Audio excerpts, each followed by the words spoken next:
जय श्री राम दोस्तों, मैं हूं हिमांशु राज चौधरी और आप देख रहे हैं हमारा चैनल दरोगा जी।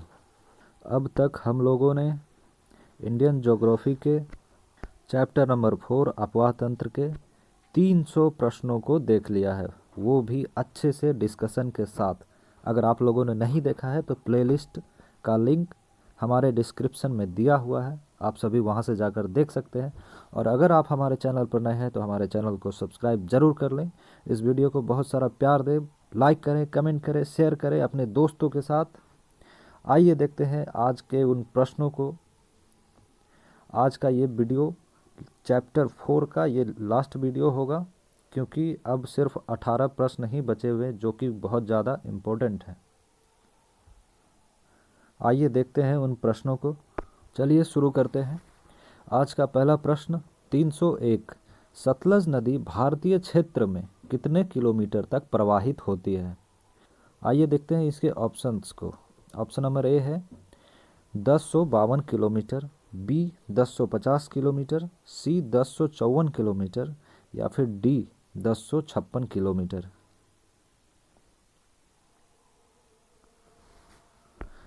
इसका सही आंसर है ऑप्शन नंबर बी 1050 यानी कि 1050 किलोमीटर।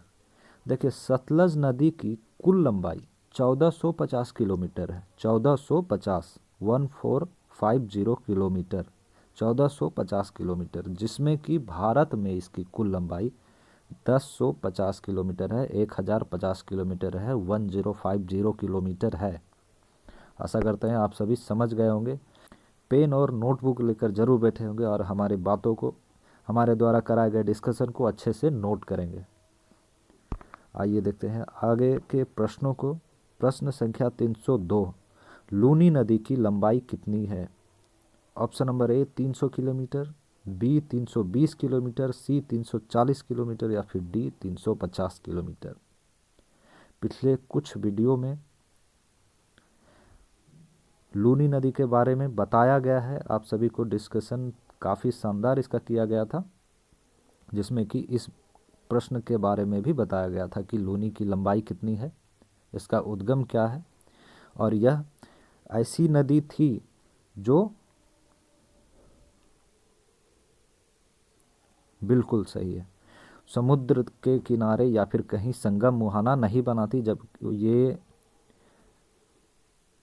गुजरात के रण क्षेत्र में विलुप्त हो जाती है। आइए देखते हैं इसका सही आंसर क्या है। इसका सही आंसर है option number B 320 kilometre. Luni की जो कुल लंबाई है 320 किलोमीटर है और यह गुजरात के रण क्षेत्र में विलुप्त हो जाती है। इसका संगम मुहाना की कोई भी नदी, कोई भी महासागर नहीं है। अगला प्रश्न 303। निम्नलिखित में से कौन सी नदी मकर रेखा को 3 बार काटती है? ऐसे ऐसे सभी प्रश्नों को हम लोगों ने डिस्कशन में बहुत ही अच्छे से देखा है। आशा करते हैं आप सभी इसका सही सही आंसर दे पाएंगे। और अगर नहीं देखे होंगे आप लोग वो वीडियो, तो प्लेलिस्ट दिया हुआ है भाई, आप सभी जाकर देख सकते हैं। नहीं तो कोई बात नहीं, हम यहाँ पर रिपीट कर देते हैं, लेकिन वहाँ अगर देखिएगा तो वहाँ अच्छे से डिस्कस किया गया। यहाँ तो अभी शॉर्टकट में बताने वाले हैं। तो देखिए इसका ऑप्शंस। ऑप्शन नंबर ए है नील, बी है बारमेजो, सी है कांगो, डी है लिम्पोपो। तो यहाँ पूछ रहा है मकर रेखा को 3 बार काटती है, तो मकर रेखा को जो 3 बार काटती है वो नदी है बारमेजो। ऑप्शन नंबर 20 बिल्कुल सही है। आइए इसके बारे में थोड़ा सा हम देख लेते हैं। अब जो लोग नए होंगे, जो अगर नहीं देखे होंगे तो देख लीजिए, अच्छे से नोट कर लीजिएगा। कर्क रेखा को 2 बार काटती है माही नदी। कौन सी? माही नदी। मकर रेखा को 2 बार काटती है लिम्पोपो। कौन सी? Limpopo, Limpopo. अब देखिए विषुवत या फिर भूमध्य रेखा, एक ही बात है। विषुवत या भूमध्य रेखा को 2 बार काटती है कांगो या जायरे। कांगो या जायरे एक ही नाम है, एक ही नदी का नाम है, कांगो या जायरे। विषुवत रेखा और कर्क रेखा दोनों से संबंधित कौन सी नदी है? वो एकमात्र नदी है नील नदी, जो कि विषुवत रेखा और कर्क रेखा दोनों से संबंधित है। कौन सी? नील नदी। विषुवत रेखा पर स्थित विक्टोरिया झील से नील नदी निकलती है और कर्क रेखा को पार करते हुए भूमध्य सागर में अपना जल गिराती है। इसी प्रकार नील नदी विषुवत रेखा और कर्क रेखा दोनों से संबंधित है। तो आशा करते हैं आप सभी हमारे इन बातों को अच्छे से समझ गए होंगे और नोट कर लिए होंगे। अगर नहीं किए हैं तो वीडियो को बैक कर सकते हैं महाराज, इतना तो सुविधा आपको मिला ही है। लाइव रहता तो भले नहीं कर पाते, बैक कर लीजिए, अच्छे से नोट कर लीजिए, तब आराम से आगे बढ़िए, कोई दिक्कत नहीं है। अच्छे से अपनी तैयारी को करते रहिए। अगला प्रश्न 304 है। एक तरफ नदी बेसिन दिया हुआ है, दूसरी तरफ उसका नगर दिया हुआ है, आप सभी को मिलान करना है। पहला दिया हुआ है भगीरथी, तो भगीरथी से संबंधित नगर है उत्तर काशी। उत्तर काशी देखते हैं कितना नंबर पे दिया हुआ है। उत्तर काशी यहाँ 3 नंबर पे दिया हुआ है, यहाँ पर लिख लेंगे 3, जिससे कि अरेंजमेंट में सही रहेगा। पहले हो गया 3, उसके बाद बी दिया हुआ है अलकनंदा। देखिए अलकनंदा पौड़ी से संबंधित है, पौड़ी दिया हुआ है 4 में, या 4 लिख लेंगे। सी है नयार, नयार लैंसडाउन से संबंधित है, लैंसडाउन 1 में दिया हुआ था तो यहाँ पर 1 लिख लेंगे। और अगला है गंगा, गंगा यहाँ पर हो जाएगा नगर के हिसाब से नरेंद्र नगर, तो 2 यहाँ पर लिख लेंगे। 3 4 1 2, देखिए 3 4 1 2 कहाँ दिया हो, 3 4 1 2, ऑप्शन नंबर बी सही है, इसे अच्छे से नोट कर लेना है। अगला प्रश्न देखिए 305, निम्नलिखित में से कौन सी झील पश्चिम तट पर स्थित है। पश्चिम तट पर स्थित झील बताना है। पूर्वी तट, पश्चिमी तट आपको पता ही होगा। देखते हैं ऑप्शन क्या क्या है। ऑप्शन नंबर ए है चिल्का, बी है अष्टमुडी, सी है पुलिकट, या फिर डी कोलेरू। तो इसमें चिल्का पूर्वी तट में स्थित है, चिल्का पता ही है उड़ीसा में है। पुलिकट पूर्वी तट में है, आंध्र प्रदेश और तमिलनाडु पता ही है। और ये यहाँ जो दिया हुआ है कोलेरू, कोलेरू भी पूर्वी तट पर है, आंध्र प्रदेश में है। बचता कौन है, अष्टमुडी, अष्टमुडी पश्चिम में है, केरल में है।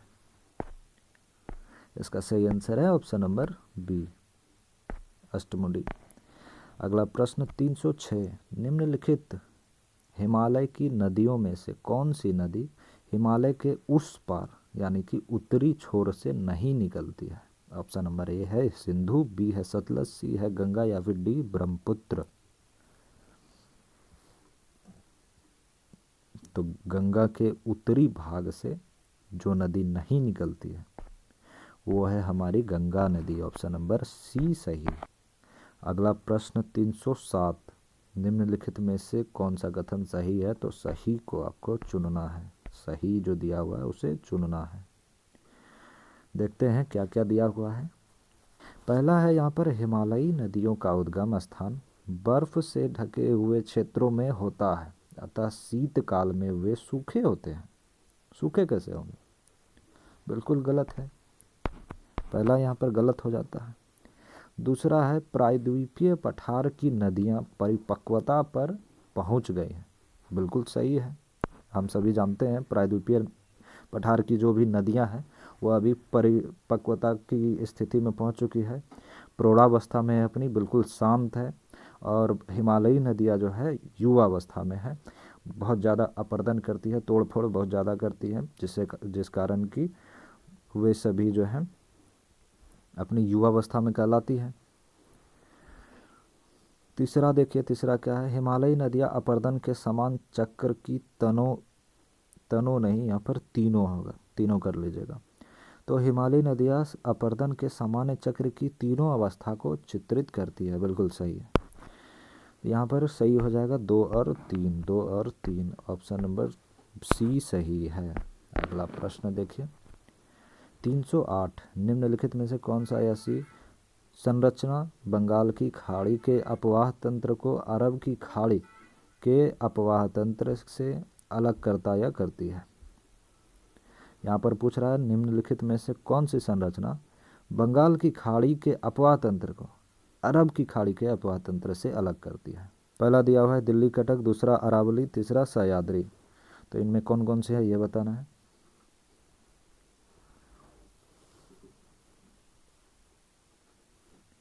इनमें तीनों जो है दिल्ली, कटक, अरावली, सह्याद्री, ये सभी बंगाल की खाड़ी अपवाह तंत्र को अरब की खाड़ी अपवाह तंत्र से अलग करने का कार्य करती है। ऑप्शन नंबर डी सही है।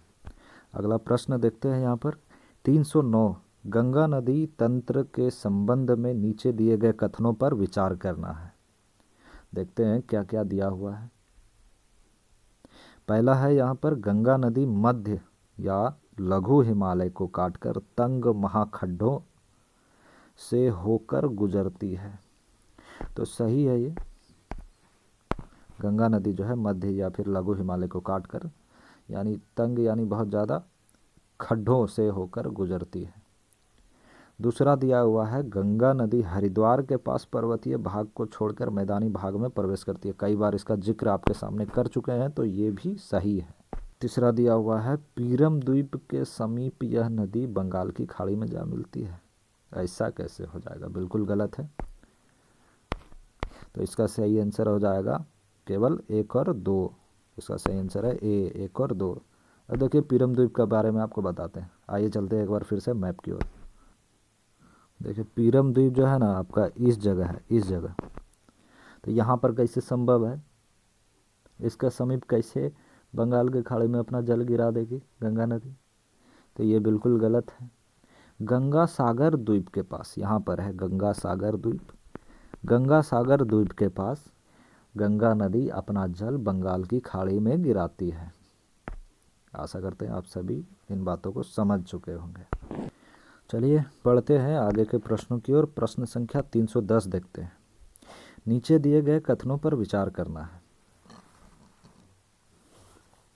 पहला दिया हुआ सोन नदी गंगा की सबसे पश्चिमी और सबसे लंबी सहायक नदी है।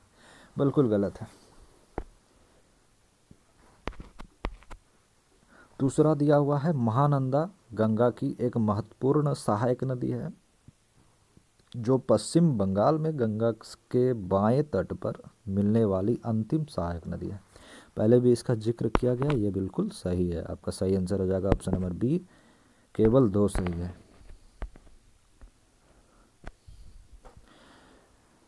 अगला है 311 निम्नलिखित कथनों में से कौन सा कथन सही है ये बताना है।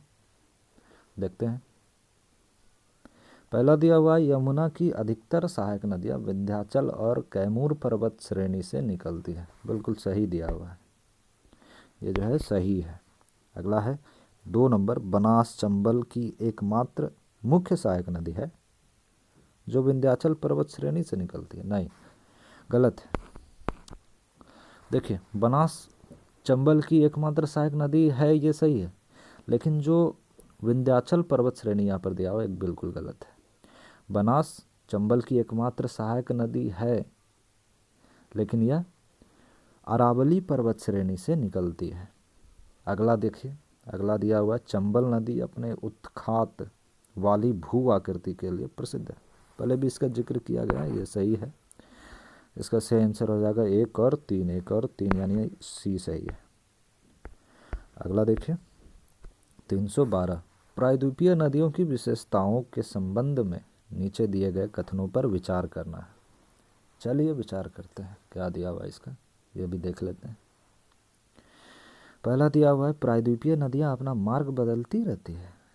नहीं भाई, आप सभी को पता ही है प्रायद्वीपीय नदियां जितनी भी है शांत हो चुके हैं। अब बूढ़ी बुजुर्ग है, शांत नहीं रहेगी भाई, बिल्कुल शांत है, ये अपना मार्ग नहीं बदलती। जबकि हिमालयी नदियाँ वे अपना मार्ग बदल सकती है, वे अपना मार्ग बदलती भी हैं, चूँकि वे अपर्दन करती है। अब काट छाट होगा तो मार्ग बदलेगा ही, जिससे कि इधर बहुत ज़्यादा तबाही हुई है। आप सभी ने न्यूज़ में देखा ही था, उत्तराखंड वगैरह में कितनी ज़्यादा तबाही हुई थी। तो ये सभी का कारण वही सब नदियाँ हैं, बहुत ज़्यादा अपर्दन करती है, बहुत ज़्यादा क्षति करती हैं। प्रायद्वीपीय नदियों के बारे में ऐसा कुछ नहीं है, तो ये गलत हो गया भाई।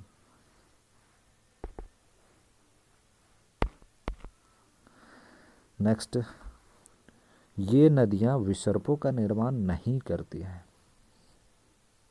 सही है। तीसरा दिया हुआ प्रायद्वीपीय नदियां अपने मुहाने पर डेल्टा का निर्माण करती है। हाँ जी करती है। वैसी नदियां जो अरब सागर में अपना जल गिराती है वो एस्चुरी का निर्माण करती है, और जो बंगाल की खाड़ी में जल गिराती है वो नदी डेल्टा का निर्माण करती है। अगला दिया हुआ प्रायद्वीपीय नदियों की अपवाह द्रोणियों आकार में छोटी होती है, तो ये भी सही है। तो इसका सही आंसर हो जाएगा 2, 3, 4, यानी ऑप्शन नंबर बी सही है इसका।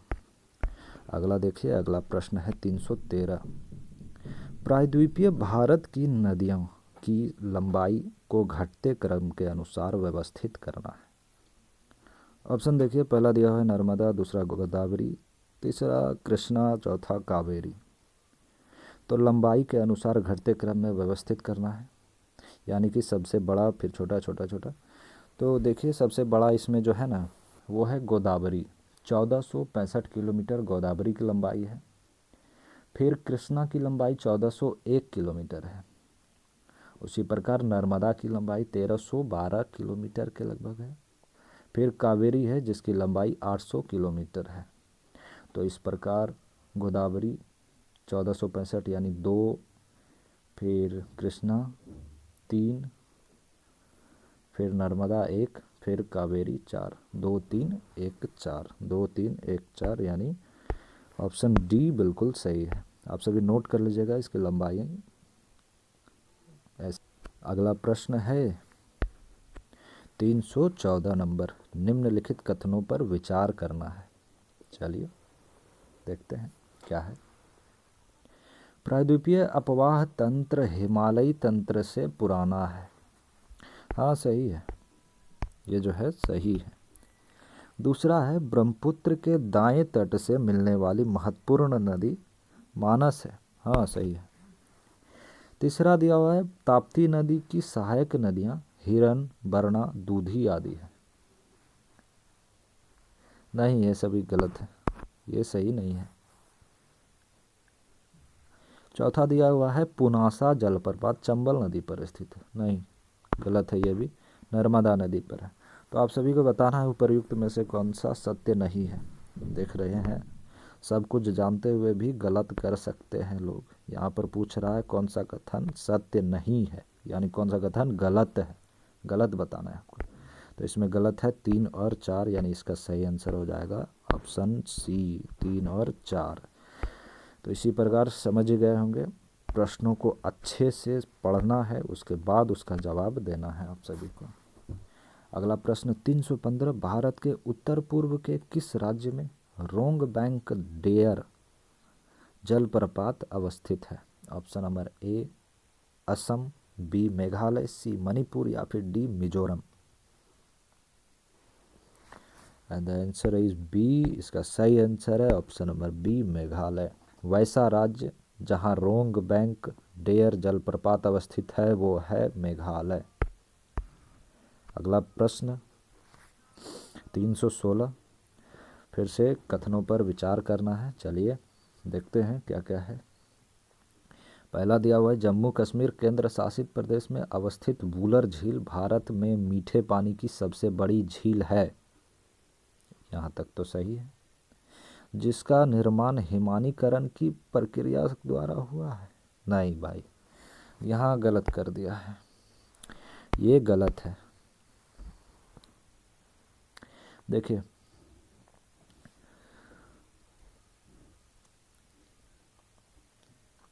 जम्मू कश्मीर केंद्र शासित प्रदेश में वुलर झील है, बिल्कुल सही है, जो कि भारत की मीठे पानी की सबसे बड़ी झील है। यहाँ तक भी सही है, लेकिन इसका निर्माण हिमानीकरण नहीं जब बल्कि विवर्तनिकी, यानी कि जमीन के उठने और धंसने, वैसी क्रिया जिससे जमीन उठती धंसती है, यानी कि जमीन के ऊपर नीचे होने से इसका निर्माण हुआ है, हिमानीकरण से नहीं।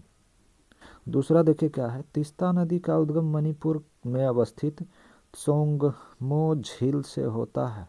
नहीं, गलत है। देखिए, तीस्ता नदी का उद्गम सिक्किम के पोहुनरी हिमनद से होता है, पोहुनरी हिमनद से।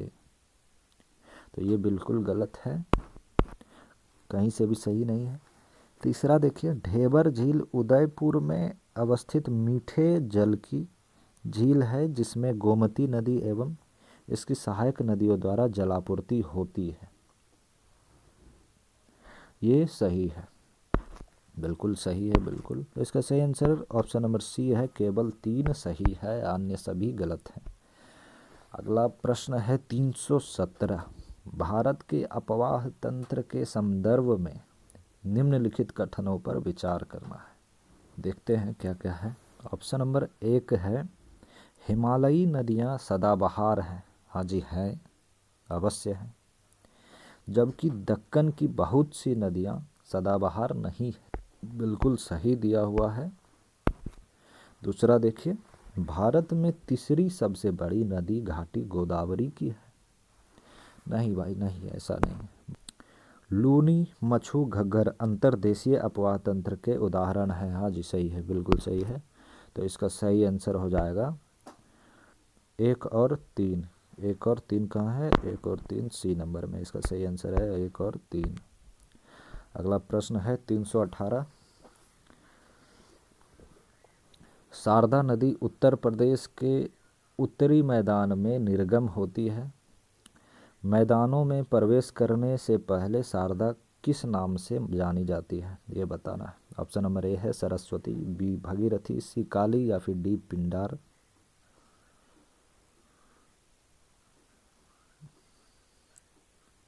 आशा करते हैं आप सभी को इसका आंसर पता होगा।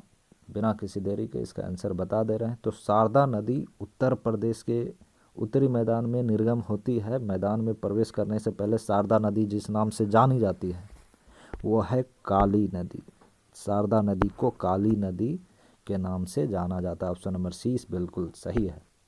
इसी के साथ आज का ये प्रश्नों का सिलसिला होता है समाप्त और चैप्टर नंबर 4 भी हो जाता है समाप्त। आशा करते हैं आप सभी को हमारा ये वीडियो बेहद पसंद आया होगा, हमारा ये मेहनत बेहद पसंद आया होगा। इसी प्रकार अपना साथ देते रहें, बने रहें हमारे साथ अंत तक। तब तक के लिए लेते हैं आपसे विदा। ऐसे ही रिवाइज करते रहिए। आप देख रहे थे दरोगा जी, मैं था आपके साथ हिमांशु राज चौधरी।